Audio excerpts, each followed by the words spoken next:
Hi, welcome to Kickass WiTCH, putting the K in Magic. I'm Joanna DeVoe, and you are watching another episode of Every Which Way. This time with one of my favorite people on the planet, a truly kick-ass witch and tarot reader, Kelly Ann Maddox. And I hear you all yelling, yay! From wherever you are, because I know so many of you love her. So I'm not going to sit here doing a long intro because I know you know who she is. And if for some strange reason you don't, you're in for a real treat. So sit back, relax, and enjoy the big brain on this woman. Hi, Kelly Ann. Welcome back to Every Which Way. Hi, babe. How you doing? So good. I cannot stop smiling because while I was getting ready, I listened to your most recent video, and then I listened to us, our first interview, and I'm just like, we're so cute. The content's really, really good, actually. I was surprised because 3 years. It was 3 years ago, and 3 years in internet years to me is like longer than dog years. I feel like we go way back. It's very, very true. Yeah, we do. Yeah, it started off like very kind of shy and timid, which neither of us are, obviously. But then it really got rolling, and it was just so much fun, kind of traveling back in time. Yeah, I remember having less than 50 subscribers and just you leaving such encouraging things on my videos, and you already had like quite a big following. And then I just remember you messaging me one day saying just something like, you totally rock, you are smashing it out of the park. And I was like, oh my god, and fangirling and everything. And I still like, fangirl now. Now you're just taken off beyond us all, which I knew you would. It was totally self-serving asking if I could interview you because I'm like, I have this like rock star radar that I'm always just kind of going, and it landed on you, and I was like, ah, I have to talk to her before everybody else is trying to get their grubby mitts on her. that's a skill. A rock star radar is definitely a skill. That's wicked. I pride myself on that. I think I'm pretty good. Yeah, totally awesome. So what's your journey been like in these 3 years? Because it's just hard to imagine that you ever had less than 50 subscribers, because now you not only have a lot of subscribers, but you have a very engaged following. Like, people really, really love you. They talk about you behind your back, always positively, and they want to talk to me about you all the time. Oh, that's so lovely. Yeah. So what's that been? What's that trajectory, the YouTube trajectory, been like for 3+ years now? Amazing, and I feel very, very blessed, and I feel so grateful, and it's lovely, and I've met so many people and had conversations with so many people and read comments from so many people that definitely should have been around me more when I was growing up, and I was like, well, who am I? What's going on? Why doesn't anyone understand me? So that's been lovely, but also a lot of understanding different things about boundaries and what I do and do not want to talk about, and like knowing when not to be pushed on things that I don't want to talk about or I'm not ready to teach.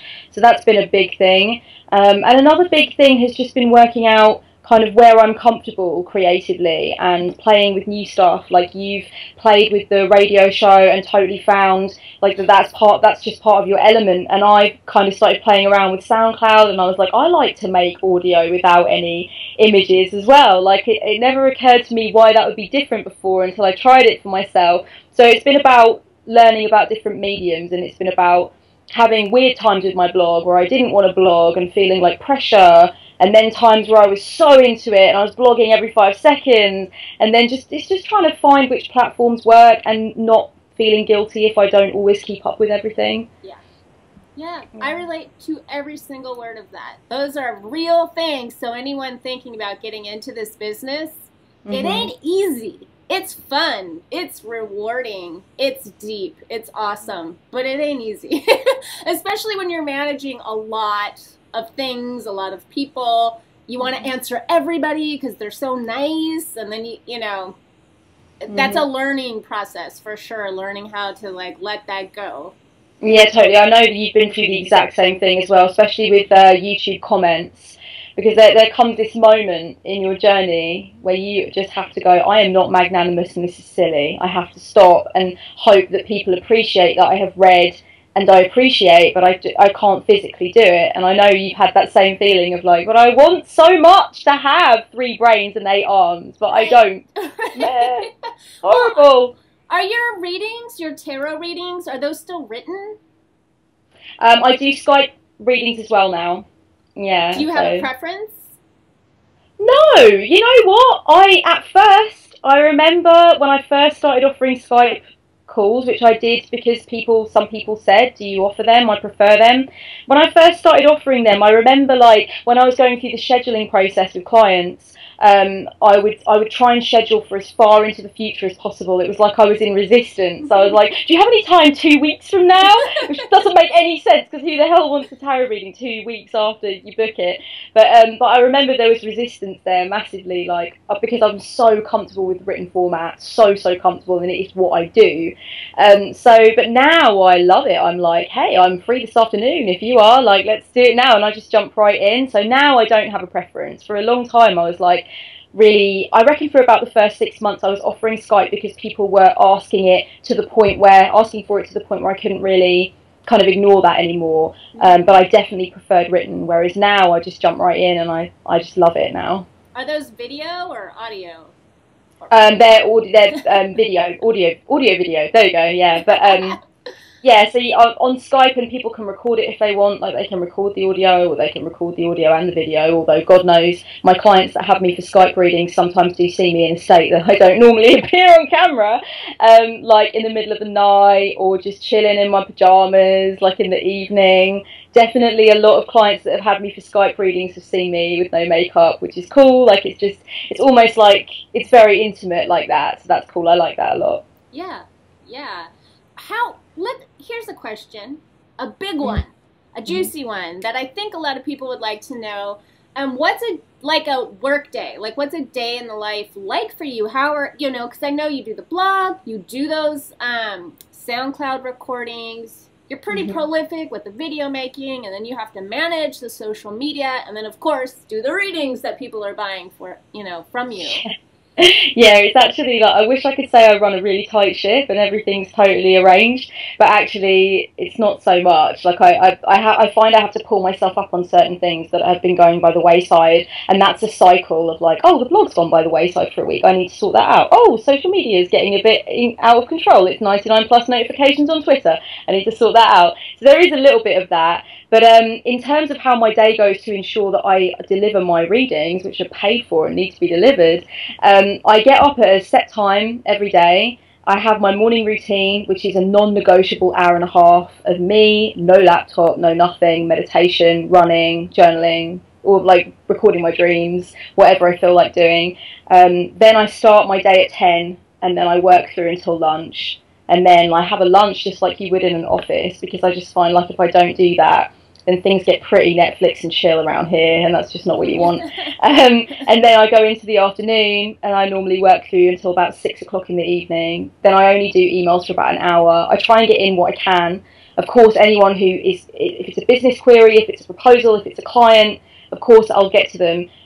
Feedback, requests for book recommendations, that kind of thing, I do what I can, but I hope people can kind of like consider the fact that they might not have been the only person who had the idea to ask me for book recommendations that day. So what I do, if I can't get through to everybody or can't get round to everybody, I make a list in my file of facts of things that people do consistently ask me. So if I'm going through my emails and it's like books about shamanism, I think to myself, do you know what, that is something that someone else has requested, and I'll go back through my sent items and see if I can find the list, and then I'll be like, I need to put that in a blog post, or I need to mention that in a video because that is something. So I kind of look for trends, and I've noticed that a lot of people do that, where they will say, like on a video or in a radio show or something, they will say, guys, I know people want this because people ask me, and I'm going to put it out there for everyone rather than reply to individual people. So I kind of do that, and I do that in good faith. So that's a part of it too. But yeah, I do have a schedule, and I do have a day in the week which is for creative stuff. So there's no readings on that day, there's no nothing on that day. That is for me to make stuff. e-zines, blog posts, videos, that kind of stuff. Of course I do videos off the cuff as well, because I need to do videos. I'm like a little bit addicted to doing videos. But yeah, there's one creative day, and I do that so that I can be disciplined the rest of the time. Because there was a point in my life where if things came to me creatively, I would like just drop everything, and I would consider like I have to catch that butterfly. Yes. But that's actually BS. I have to do paid work, and that is what I need to have my head in the game for. I'm a person that works with clients. I work one-on-one with clients. That's the bulk of my money, and it's the bulk of where my soul is at. So I give my creative stuff an entire day. If it's not done during that day, I write it down on a post-it, and I come back to it the next week. I do not stop and do it, because if I did that, I wouldn't be where I am now business-wise. So that's pretty much what occurs during an average week. I love my Post-its for that very reason. And the audio feature on my phone, you know, you're driving down the road and you're like, all of a sudden you're dictating your next newsletter or blog post, because it just starts coming. Like, what are you supposed to do? Exactly. Yeah. The audio, recording my voice on my phone. I've actually literally just listened back to some of the stuff I've recorded on my phone. Like, I was going out for a walk one day, and I had an idea for a method for helping people to understand what kind of shadow worker they are. And I was just like, oh my God, this is epic. This is so fat. This is Tyrannosaurus Rex. This is right now. I've got to do it. And I listened back over it today, because I'm going to start trying to write it down soon. And it was just me going, okay, here it is. I'm just going to blurt it out. And I've got to capture it now. And I just sound so excited. And yeah, my whole audio thing on my phone is full of that stuff. And I'm sure yours is too, just like riffing. Yeah, there are times I thought I lost my phone, and that was all I cared about. It's like, please, God, whoever found my phone, don't let them go through my audio recordings. I would so do that if you left your phone at my house. I wouldn't be able to help it. I would totally do that. I've listened to some of your radio shows like 5 times, the same ones. I go back to them because there's always more gold, so I just have to re-listen. Oh, you're making me blush, actually. I do not have your eloquence. I do love to talk as much as you do, but I say the goofiest stuff. I can't believe the stuff that comes out of my mouth. Like, I'll listen back and be like, really? Like, that's not even a thing. It's so real. You're so real, though. I think people just feel like they have met you before in another life, but you're just so, I wouldn't even say relatable necessarily, because you are clearly an eccentric character, but there's something about you that's like, I just feel like I know you. I've seen you in a film, or I've read about you in a book or something. You are like a character, like that one would bond with in a book, if you get my meaning. Oh, thank you. I think that's the secret to your success too. How are you going to manage all this? Because the word of mouth is, I see people talk about you a lot that I don't know that you could possibly track all of that, you know, and maybe they're just talking to me about you because they know I love you, and I link to you a lot, but this isn't going to stop here. It's definitely going to keep spreading. So do you have like an idea of how you will manage that in the future, or? I have an idea of how things may need to change. I remember a long time ago listening to you talk about sustainable business and unsustainable business models, and your experience with your illustration business, which was the first time that the penny dropped for me, and I went, I can't do this forever. Yeah. I can't do this forever. I don't have the hours in the day. Like, it's just, there's going to have to be a queue eventually, which is not really what I want. I mean, you know, a little bit of an appointment process is fine, but I don't want like, you know, a line or anything where people have to wait because consensus reality is set up so that there's only like 12 hours to do work in any given day. And so that was when you told that story, and I'm sure it was something to do, I think it was WiTCH, where you were explaining it, like, look, your business model has to be sustainable. It was like somebody just came and slapped me with a haddock, like, honey, you need to wake up. This is not going to last. It can't last. And I was like, oh, yeah, no, that's true. And I think that's why I designed the Sounds and Sessions course to go with Self-Love September,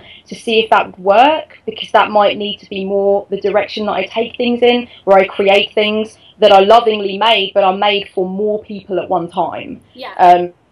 I think that's obviously like the more sensible way to go. So, I mean, the technical term for it, as you already know, is passive income, although that sounds kind of corporate, but that's basically where I'm going to need to go. And I would also really love to write a book. I'd love to write a book about shadow work.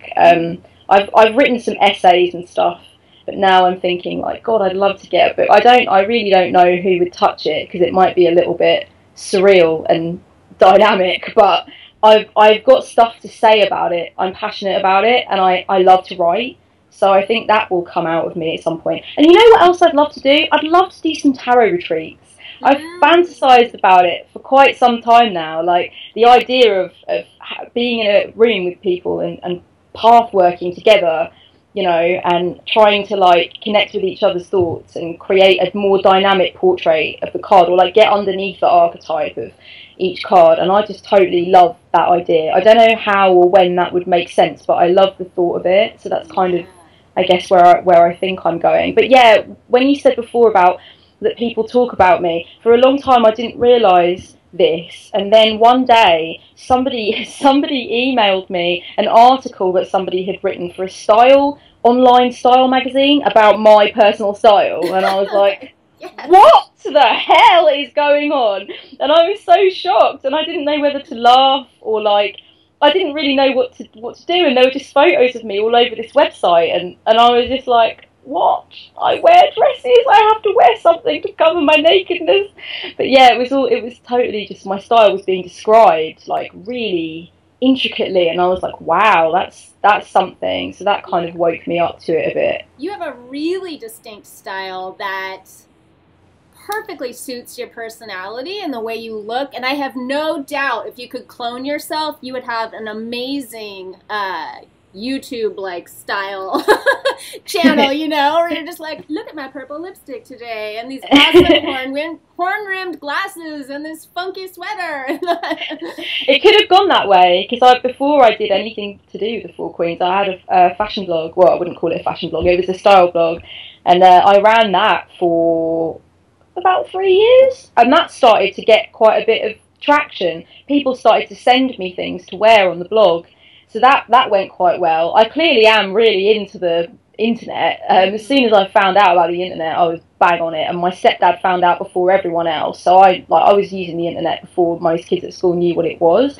And so I've always been really like, I'm going to make my kingdom in the digital space. It's a lot like the astral, isn't it? So it's like, it totally suits me. Yeah. So yeah, no, it could have gone that way. I could have been a fashion blogger, but I started to realise as things went on, I realised that I couldn't see myself doing that for the next 40, 50 years of my life.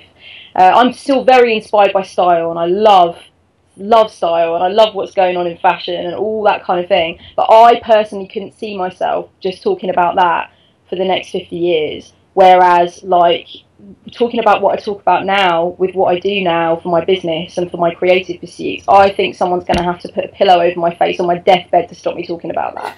I just will carry on and on and on, so that I've found my little place now where I belong. Yeah. And landed in the most magical time ever, the era of the personal brand. So, the style thing is not lost on your viewers. Like, we get it loud and clear without you sitting there breaking down your outfit for us, you know? Yeah, exactly. So, because Samhain is on the horizon here, and shadow work is just... That is truly, if I say shadow work, there's just a huge spike in anything I'm doing. Just, I notice people love it, they're hungry for it, they're curious about it. So let's circle back to what you were saying, because like I said, I just listened to your video where you were talking about there's different, what did you say? Something about different types of shadow personalities, I don't know, different flavors for different people. Like, what are you thinking about here? Like, where is this going to go? Well, I've kind of identified 4 main types of shadow worker, and this is obviously a huge homage to Jung. Like, I'm not going to say this is my idea. Jung has an idea of 4 personality types and 2 types within those 4 types, and that was picked up by Myers-Briggs and all this other stuff. Like, it's a Jungian thing. Jung was totally into the holiness and the sacred nature of 4, and so his mind was just cut into 4. Never mind 2. His mind was cut into 4, and so because I've read 4 archetypes and I've read all that stuff, obviously. I'm Jung's little baby, so I was like, right, there are 4 main shadow working types. And then I was like, oh my god, this is just like, I wouldn't say it's a rip-off of Jung, it's a homage. I like to call it homage. But yeah, I've identified these 4 archetypes, which seem to represent 4 different types of shadow worker. And my belief, very much like Jung's belief with the 4 types of personality, is that most people, when they do shadow work, have 2 dominant types and 2 dominant energies, and 2 which are inferior or supporting or not quite there yet. Mm-hmm. And my kind of belief is that first of all you need to recognise principally what kind of shadow worker you are, and then you need to recognise the types of shadow working that need to become more conscious, that you don't use as much. So yeah, that's kind of where I'm going with it at the moment, and I have like the four ideas like in my head, but I need to write them down. The next task is to really write them down and explain them so people can identify which one they are.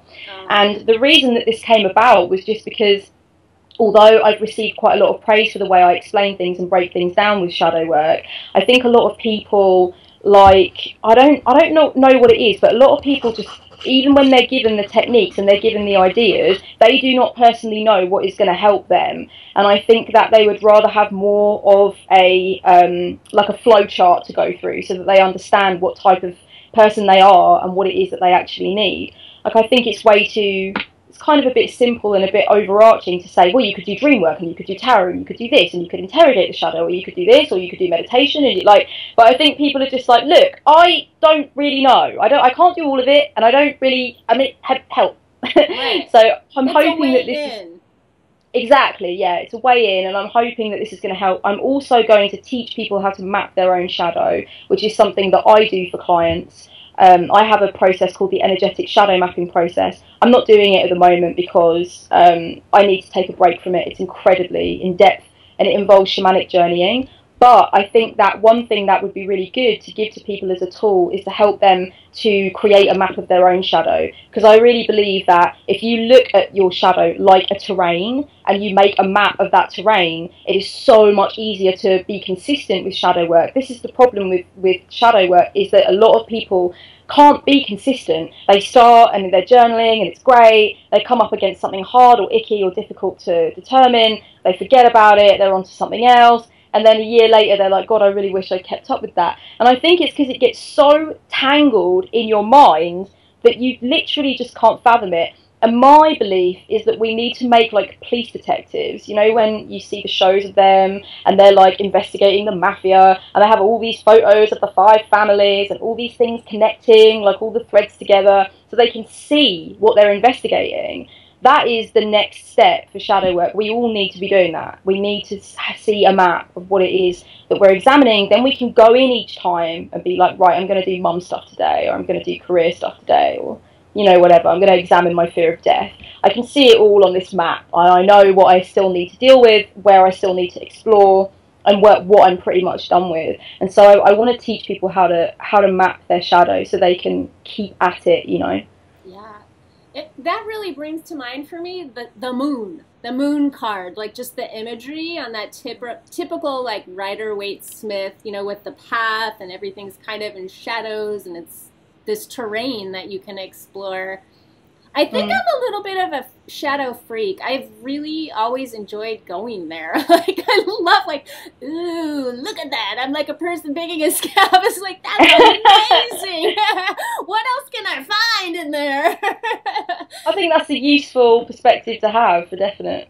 You know, I'll share this with you later, because I have a little biz-witchy thought about what you were just saying, but I saved this moment until right before I had to interview you. I wanted to ask people if they had any questions for you, but I knew if I posted it on social media, especially like too far ahead of time, this would be like a 10-hour video of like, Kellyanne, what do you think about that?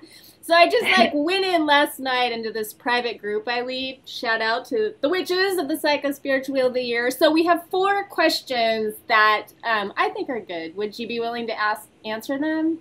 Oh, yeah. Hell yeah. Okay, let me read them because I wrote them down.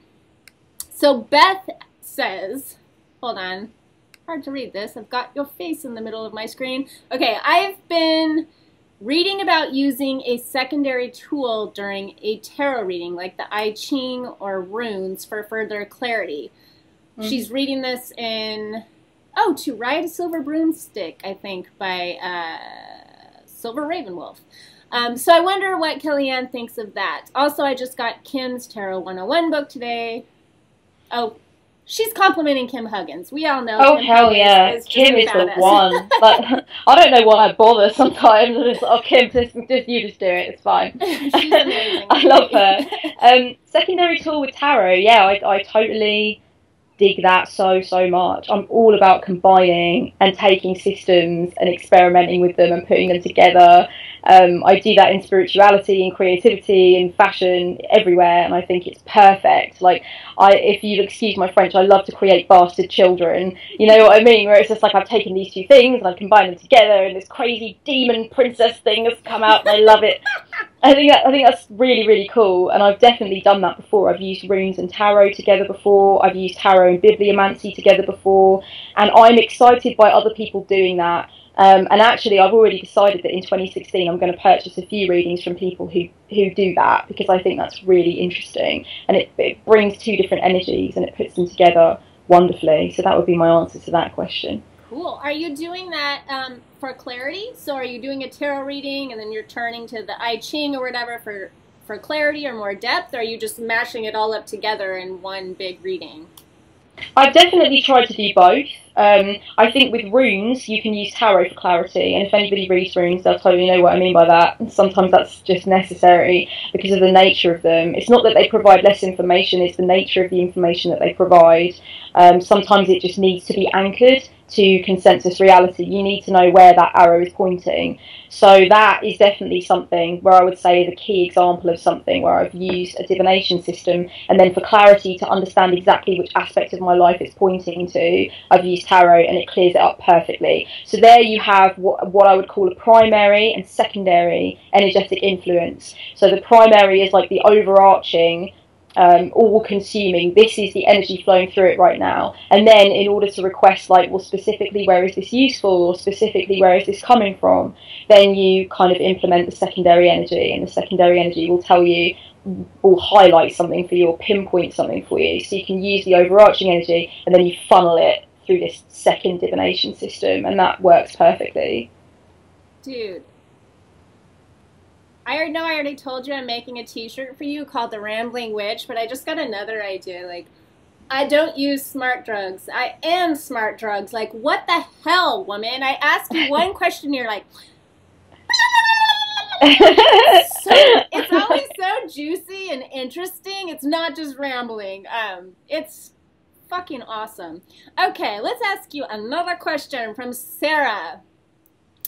Oh, she has two questions. She wants to know, well, you kind of already answered this. How does Jungian psychology relate to tarot? Mm-hmm. And then she also asked, and we can answer one or the other. We did kind of touch on Jung already.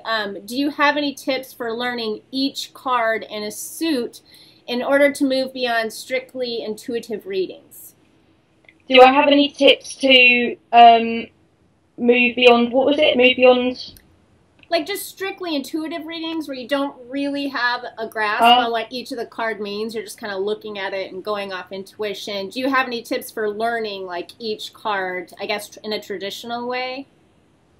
Yeah. So let me just start with that question first, because I just want to make sure that I've got it right. So is it tips for learning the traditional way or tips for learning the intuitive way? She's already got the intuitive thing down. Cool. Okay.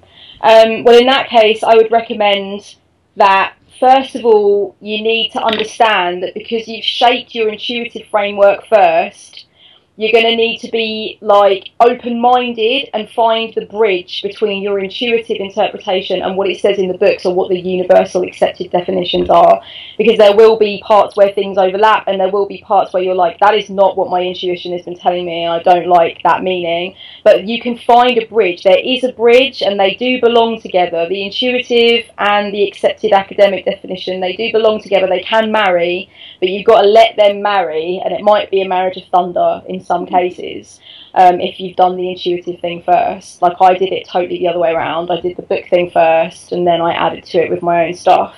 And one thing I'd recommend about kind of doing it the more traditional way is know that everybody's resources and everybody's way of learning is different. And that's why I created the tarot course that I created on my YouTube channel, because I know that not everybody can learn from books, not everybody can learn from reading stuff in blogs. Some people need video, some people need audio. You know, you might be audio visual, you might be more hands-on, you might need to try something before it gets into your mind, or you might just need the right person to explain it for you. So just don't feel bad about the resources you can and cannot use. Work out what works for you and then use those resources, and the internet is your friend. If printed books don't do it for you, the internet has got it all. Do you have a playlist for that?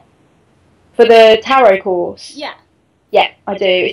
What did I call it? I can't even remember what I called it now. How terrible is that? We will link to it. We will link to it, so no worries. Yeah, it's a 10-part playlist, and I've got it all in there, yeah. Cool, perfect. Kim Huggins, again, too, is awesome for that. Oh, yeah, amazing. She's so great. Okay, so Kat wants to know, how do you choose the cards that you pull? I'm a little bit confused about this. Maybe it'll make more sense to you. How does she choose her cards to pull? By looking at them or away from them? Looking at them or away from them? Does that mean like they're face down or face up? Or maybe she means do I actually look at them with my eyes? Yeah, I don't know. You know what? I sometimes split a deck into 3 and ask somebody to pick the part of the deck that they're drawn to. So of course they have to use their eyes for that, because it's like you center on one of the 3, right? And you're like, it's that one. So that is definitely useful. I also feel like there's something to be said for gazing at the cards to put your energetic intention into them. One of the first ways that I used to shuffle was through moving the cards around in a clockwise direction. I wouldn't like dovetail them and do any impressive stuff. I would literally just put them on the floor, put my left hand on them, which is my dominant hand, and then move them clockwise for a few minutes while I like bathed them in my witchy intention. And I still love to do that now, and that's actually now a way that I cleanse cards. Because I bathe them with the intention of being ready for the next client. And so I definitely think looking at cards, as long as they're face down, obviously I wouldn't recommend conscious draws, because then your conscious mind is going to rule what comes out. But yeah, looking at the cards can be a way to imbibe them with your energetic intention. So if I've understood the question correctly, then I would definitely say that. I've also realised that I didn't answer the question about how Jungian psychology relates to tarot. It relates to tarot in so many different ways that it would be a whole other thing for me to explain. But I would definitely recommend looking into archetypes, because Jung himself was aware of the tarot system. He never learned it himself. He came across it at a certain point in life after he'd done a lot of work with I Ching and other systems of divination. But he was very interested in synchronicity and how we take symbols and use them to kind of like solidify what we already know, or to discover deeper layers of ourselves. And he came across the tarot system, and he was so enthralled by it that he asked several of his students, to whom he was teaching psychoanalysis, to learn the system and to come back to him and tell him what they found, because he recognised that it's full of archetypes, you know, which are basically the blueprints of human consciousness and experience. So if you learn about archetypes, then you learn not only more about Jung, but you'll learn why Jung fell in love with tarot and why he got some of his students to learn it. So I think that's really the bridge where they connect. What do you think he would think about you if he could just like drop in on us here today in this day and age? Just obviously, I think he would just be amazed at how his legacy is continued. But I wonder what he would think of Kellyanne Maddox of the Four Queens. I think he would agree with some things, and I think he would be vehemently opposed to other things, and I think that he would find it actually, I think he would find his legacy and the way it's been taken, particularly by the psycho-spiritual community, I think he would find that amusing and very endearing. I don't think he'd find anything wrong with it whatsoever. I think he would feel that it's probably the next step, the next phase on our psychological evolution. But I definitely think there'd be some bones of contention that he had with me. But I also think perhaps there'd be other ways in which he would say, yeah, you know, I actually meant that. I didn't mean what the mainstream psychoanalytic community thinks I meant. That's BS. I meant what you think I meant. Um, so yeah, I guess sometimes I think to myself, he would totally bitch slap me, like, for thinking that. But I'm like, look, you've got to build on it. Like Phil Hine, my chaos magic hero, he said, I don't want people to read these theories and practice them. I want people to read these theories and like build on them, build something else on them. Yeah. You know, scratch it out and do something else. That's what I want to see. I don't want people to stay here. I want people to go. And I don't think there's any way I could love Jung if I didn't think he was that man that wanted people to go. Yeah. You know? So I'm going. Go. Oh, yeah. Go on with your bad self. Okay, one more question from a fan. Miranda, what advice do you have for someone who has only read tarot for themselves and wants to try reading for others? Oh, like one big one that I really think is so important if you want to start reading for others is to practice and pretend you're reading to someone else, because this is really about pace and intonation and noticing what you say about the cards when you're on the spot. The two best things for doing this are timing yourself and recording yourself and then listening back. I don't know whether or not that's going to make you cringe, Miranda, but that is definitely what I would advise you to do. Timing yourself puts you in a space where you feel a certain amount of healthy pressure. When you're reading for somebody right there and they're in front of you, there is that healthy pressure. It doesn't have to feel fearful. It can feel very exciting and cool, but you need to get used to that feeling of healthy pressure. So that's what the alarm is about. And recording yourself, either just your voice or also your voice and you, like your image, that is about looking back at yourself and seeing things that you had no idea that you did. And I know, Joanna, that you have had acting training. I've had some acting training, and that's what it's about. When you see yourself on a screen test, you're like, oh my god, do I do that thing with my eye? Do I use my arms that much? I didn't know I did that. Like, that's not the character. That's me. That's a little weird thing that I have, that you can only know that and iron it out once you've seen yourself kind of do it or heard yourself do it. So that's what the recording is about going, if you listen back over your audio and you're like, I say a lot, I need to stop that. Or you look back at your visuals and you're like, I don't hold eye contact enough. Like, I need to be doing that, but not so much that it's creepy and weird. So it's about that, really. And I personally feel like that helps a lot of people to go on and read for others. The other thing I would say about reading for others is know your pure intention.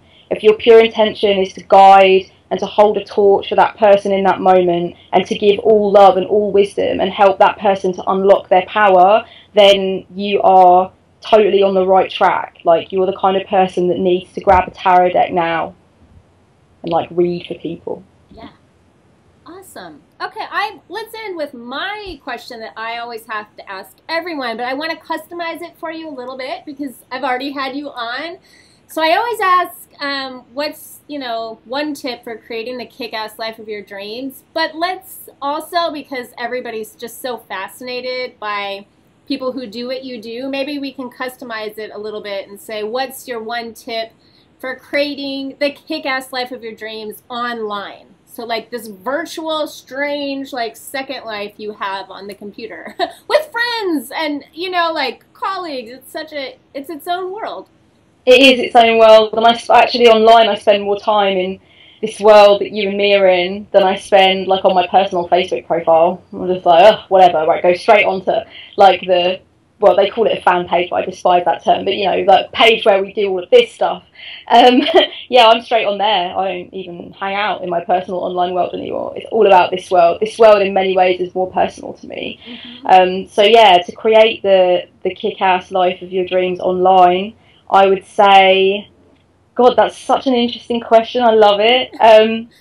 I would say, like, focus on what it is that you want to create and know that you're building your own kingdom. You're not building, like, a duplex next to somebody else's kingdom. So try not to focus too much on that. Like, the internet is a blessing. We should feel grateful for it every day because it is, like, like Second Life, the video game, where it's like you can create. It's like creating an astral altar. It's crazy. It's like you can make something. You need no money. There's no start. I had no startup costs for my business. There was none. Like, I went on Etsy, and it was only if I sold something that, like, you know, I paid to re-add it, or I paid to relist it, or whatever. Like, my blog was free, my channel was free, all of my social media sites were completely free. All I needed to be paying was my monthly internet, which I was paying anyway. And now, like, I can pay my rent doing something I love. That is insane. And when you see the possibility in that, when you stop worrying about what someone else has created or what somebody else is doing, but when you just think to yourself, God, this is pure, like, digital energy and space for me, and that is, like, the pure potential of that is ridiculous. And when you see it like that, you get drunk on the pure potential of the internet. Like, it's insane. I am high as a kite every day, like, just knowing that you can put stuff out there, you can build stuff, you can create stuff, people will come to it, people will party there, you'll get some money out of it, doing something that has integrity, doing something that doesn't kill your soul or squash your spirit. I think that's the mentality that we need to bring to it. Instead of coming to it being hung up on, like, well, I want to make something, but somebody else has already made something, and, you know, theirs looks really good, and I don't really know what I'm doing. I didn't know what I was doing. I still don't know what I'm doing. I do not know what I'm doing. That is a fact. Like, in terms of infographics and blah, blah, and coding, I don't code. I don't do any of that stuff. I learned how to use EarthenView from online tutorials. I don't even use Photoshop. I just use the most simple thing that I can make decent stuff out of that looks good. All of that stuff is just... The thing that I love about you, Joe, is that you care more about the message, and that, like, I remember once you said in an interview or a video or something, you were like, I'm not concerned with slick, sexy, yes, like, look at screen of pictures and stuff. Yes. Like, I am about my message, and I want people to know when they visit my website that I created my website and I maintain my website. I don't want them to show up and find some Star Wars looking thing that I clearly paid someone to put together. Like, I want someone to come to Joanna DeVoe and feel the energy of me, not someone that I paid on the other side of the world or whatever. And that is everything. That's what it is. That's where it is. That's what people crave, too. I mean, we can go into any corporate, looky-like, you know, store or site, and we can get that. But I think the reason things like Periscope are blowing up and Snapchat is people crave that authenticity, and that's why we have these personal brands blowing up. So, yeah, don't worry about that. I totally agree with you. Personal brands are there as an anesthetic because they're the total antithesis of what we're starting to really hate. Which is like, just get in the queue, buy the t-shirt, buy the keychain, like, be the same as everybody else, and believe what we want you to believe about the brand. If you buy this cup of coffee, we'll give 5p to this green charity. Meanwhile, we're cutting down whole rainforests so we can make the cups for the coffee. Like, it's BS, and spiritual people know it's BS, and that's why the personal brand is blown up. Yeah. Well, thank you so much for coming back on to update us on where you've been lately, what you're doing, for sharing your big badass brain with us. I got nothing but love for you, woman. Thank you. I've got nothing but love for you, Eva. You're amazing, and you just encourage so many people and give so much love, and you have so much energy, and I just love that about you. Oh my God. Peace, Gillian. Peace.